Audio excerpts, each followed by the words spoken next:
Do you have any advice for people interested in an unconventional career? Well, as Any I words said of warning? earlier, I got lucky, and I don't want to, I like to take credit if I'm good at what I do, and people tell me that. It's like, okay, thank you very much, but I'm only here because I really lucked out a few times. So it's an old adage, and everybody knows it, and you already know it, but it's just true.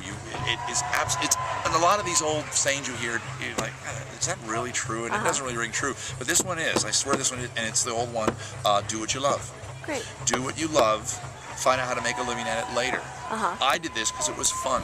And when I was a kid doing it, when I started at 18, and then I didn't make a living at it until I was like 23, I still had other jobs and whatnot, I just loved doing it. Great. And I got lucky that I'm able now to make a living at it. So I would say do that. Don't try to find that you love what you do already.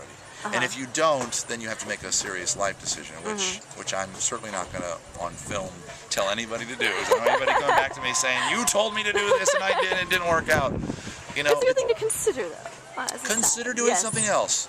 Don't put anybody at risk, because I think also paying your way in the world and providing for others is honorable no matter what you're doing. If I were digging ditches but keeping my family safe, I'd be just as happy, because I'd know that I was providing for someone. That's wonderful. Yeah. Great. And then a little more specifically, if you had any advice to give to someone who are interested in pursuing a career based on fun and entertainment and comedy, is there anything a little more specific you might say to them? Alright,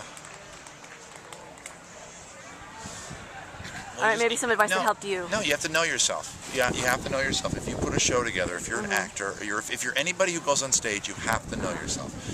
And what I mean by that is you have to know, one, if you're good. There are people, I see shows that some are good, some are not as good, and there's people that just aren't aware of how good or not good they are. So you have to know yourself and know where you can take yourself. And by that I mean, if you're not comfortable going to a really weird place doing like a bit of an improv joke, then you're not going to go there. So go another direction. I was lucky that I learned early on that I'm very comfortable being unscripted. I'm very comfortable when somebody else coming out from the audience of, okay, let's pursue that. Let's see if I can make that funny. And I got good at that. I got good at making up jokes on my feet. So I would say find what you love if you want to be a performer, whether it's dancing, comedy, acting, music. Know enough about yourself to know what you're good at.